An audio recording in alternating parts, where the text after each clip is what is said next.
Mama, tingin ka naman dyan. Andito na po kami sa Tagaytay ngayon. Kakatapos lang po ng lindol, magnitude 6 point something. Point something.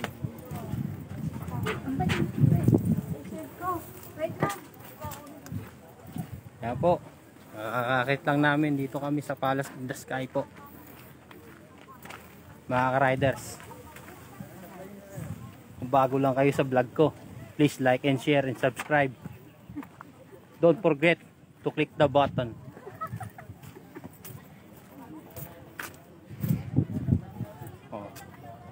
O ayan po, live na live. Nakapasal din ang mag-asawa, Ludovici Pam.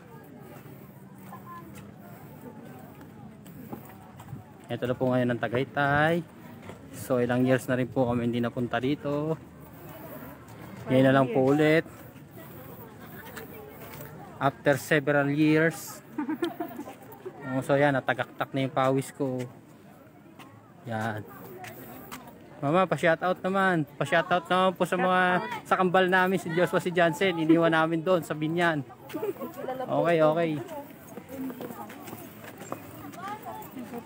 Tayo, mama. Lakad tayo doon sa Pinya.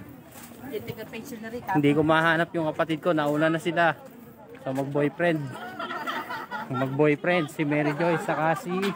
Ano pangalan nun, mama? Hindi ko alam. Hindi ko kilala yun. O, ito na ngayon ng Tagaytay. O. Init. Aakyat pa kami. So mamaya na natin simulan, tapusin yung vlog natin ulit. Balikan, no? Finish ko muna.